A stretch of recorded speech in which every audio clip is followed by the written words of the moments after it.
Good morning. We have lots of rain today. Rain yesterday, but we get to ride together again. I want to talk today about customers who kind of mess up your schedule when you have some sort of a service that you provide. I see this post a lot in my cleaning group, but I think it's applicable to other industries where you provide a service and you have an appointment schedule. And so I'm just going to tell you what I did to help manage my customers and let them know that, my schedule is just as important as yours, without being rude, of course. And things that I did to help my customers stay on track with their appointments, because I understand their life is busy. My job as a service provider is to help people manage their lives. So first thing is I have a calendar, and that calendar is my life. Now I use a paper calendar, but just because I like it, and I prefer it, but you guys can use whatever you like. I think most places actually are going digital now. They have some sort of a computer program where they're scheduling, which is fine. You do what works for you, okay? So that's the first thing I do, is get them on the book, okay? And this is new customers and repeat customers. And then for me to help them remember their appointments, I send a text the day before, and just a reminder, and I let my new customers know that I will be texting them the day before. On occasion, I may get somebody who is older and doesn't text, and so I will call them. And in the past, when I had to deal with appointments, this is going back a little bit, before the dawn of cell phones, I would call the day before, like for, when I was working for a doctor's office or when I had my hair business, I would call people the day before just to remind them that they have an appointment tomorrow at such and such a time, okay? And, people forget. A lot of people forget. So that text or that phone call will, help them remember. And that in and of itself, that one little thing, just sending them a reminder the day before, puts it in their brain. And I can tell you, over the years, it has saved me from no-shows so many times, okay? And a no-show means no money, right? So just doing that. Another thing that you can do is send out postcards, and this is particularly helpful if you have a business where people don't necessarily come in on a monthly basis, but maybe it's quarterly or seasonally or once a year, that kind of a thing. Send out a postcard in a relevant amount of time beforehand, to remind them that it's been a year and it's time for your dental cleanings, or it's been 6 months, do we need to come and do whatever this maintenance is on your house, those kind of things. And it'll help them, it'll spur them, oh yeah, I need to take care of that, and they'll call you and schedule an appointment. And then you go back to the other one where you call them the day before to remind them you got an appointment tomorrow, okay? So you can send out reminders. Now, for somebody who comes in regularly, or you go to their house regularly, whatever service that you provide on any kind of a recurring schedule, okay, you want to give them a standing appointment. What we called in the beauty industry, we called it a standing appointment. So every morning, or every Saturday morning at 9 o'clock, Miss Betty was going to come and she was going to get her hair set. Okay, and that was Miss Betty's time, and she had the same hairdresser, la la la la la. And it's the same thing I do with my cleaning people. So if I schedule somebody, like today, I'm heading to a gym. I have been doing this gym for 9 years. I have been cleaning this gym, and they get Wednesday mornings, okay? And the reason why this is important is, first of all, at this point, they know I'm going to be there. That's the first thing. The second thing is, I know Wednesday mornings, I can't schedule anything else, right? And so there's a relationship there for them and for me. This is something that I can continuously count on. And when I communicate this to my customers, especially my cleaning customers, I let them know that this is their time. This slot in my schedule belongs to them. Okay, so I give them a little ownership to it, a little bit of feeling of importance, like their business is important to me, and I will reserve this time, and I'm committed to it. Okay, that's the message that they're getting, is that I'm taking their business seriously. They're using my business for their needs. I'm taking it very seriously, and I've dedicated an allotment to them. Okay, and so they know, unless something horrible happens, I'm going to be there. And I still send them reminders, by the way. Okay, so but you're committing. You're sending them a message that you are committed to them during this segment of time. Now, when we have problem customers, okay, I'm going to put that in air quotes, because I know things happen in my life too, and on occasion I may need to adjust my schedule. But the reason why I'm making this video is that I see people in my cleaning groups that complain about this a lot, where they have a customer who always cancels at the last minute. So you want to let them know, first of all, this is their time. It's scheduled, just like I said, for them. But you also want to let them know, what I do is, when somebody wants to deviate from how I run my scheduling, or this was more so in the beginning when I first started my business. They had a lot of people that wanted to schedule every 3 weeks. And I can't do that, okay, for the cleaning. It just doesn't work out for me. So I would either do once a month or every 2 weeks. That's how I would do it, okay? And so, I let people know that when they're scheduling an appointment and they can't keep it, in a nice way. You have to say things nicely, okay? But that it not only affects me, but it also affects, or I don't even really talk about how it affects me. I usually talk about how it affects the other customers, like, especially if they get a prime appointment. I don't really do a lot of cleaning on the weekends anymore. I do a little bit here and there, but for the most part, I want my weekends to myself, which is my own personal thing. But Thursdays and Fridays are prime spots, okay? And I let them, you have to gently tell them that when they do that, there might have been somebody else who wanted that spot, and you're kind of taking it away. Or the other thing that might happen is I'll get somebody who maybe wants me to do something else on top of what we originally agreed upon and what I scheduled for, and I may have another customer after them, right? So they want me to stay and do blah blah blah, and I have to explain to them, I can't do that. I have another customer who is depending on me. This is good for people who run late, who are chronically late.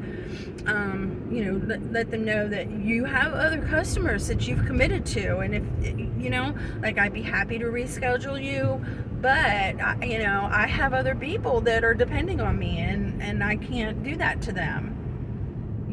And it kind of, when you say it like that, it does put the guilt on them, because they are being guilty, but it also lets them know that your time is valuable, and there's a little bit of power in letting people know that they're not your only customer, okay? And I'm going to say this in a way, so take it with a grain of salt. Yes, our customers are valuable. Our customers are the reason for our business. But when you have a disrespectful customer, okay, I'm going to put it that way, a disrespectful customer in one way or another, they're not necessarily doing you a favor. There's a lot of people out there who need your business, not just them, okay? And you can always replace a customer. I hate to say it like that, but I have found over time that, you know, there are demanding customers, and I'm not talking people who expect excellence. I'm talking to people who expect more than what they're paying for, okay?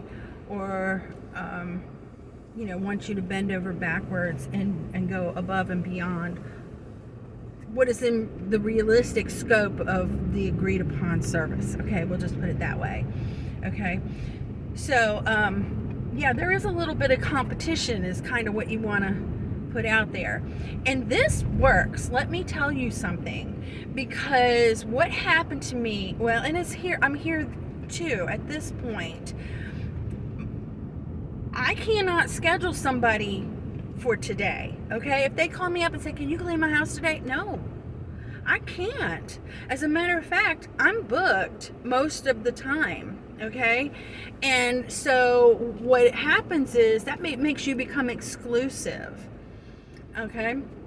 And you want people to feel like just getting that appointment with you makes them special or lucky or whatever they think, you know? And I did the same thing with my hairdressing business. You had to wait a month or more to get an appointment with me when I was doing hair. I kept my book full. And I wasn't fudging it because I can't afford to have fake appointments, okay? So I did the things in the beginning, like, you know, whatever promotional things I did to build up my clientele, but I did build it, and I built this business the same way, where you're gonna have to wait. And I even tell people, like, for instance, the lady that owns the gym that I'm cleaning today, she knows. Of course, she's a businesswoman too, so she understands certain things. But when we were getting close to Thanksgiving, I'm sorry, something is tickling my nose, and I just drove over train tracks. When I was getting close to Thanksgiving and I was up there cleaning the gym, I reminded her, because she's not a regular cleaner. She or not, when I clean her house, she's not regular, so she comes in, or I go to her house every couple months, really, usually more so around the holidays. And of course, the holidays is a high demand time. People have company and parties and etc. So I reminded her that, you know, I'm getting into my busy time, and to schedule with me as soon as she knows when she needs me, because I'm going to talk about this too, but she's one of those people whose house really is not dirty, and she schedules me typically after she has an event, okay? So I'm going to talk about that too kind of soon, about clean people versus dirty people and how they schedule cleaning. But that's another topic. So anyway, yes, you want to let people know that things are coming up, and let them know that, you know, this is a special time of the year, whatever it is that you're doing. You know, if you're doing weddings, obviously the springtime all the way through to the end of summer, you're going to be exceptionally busy. I know people get married all year, but, you know, everybody wants a June wedding, or at least that's the way it used to be. And most people get married in the summer so that they can take their honeymoons and so on and so forth.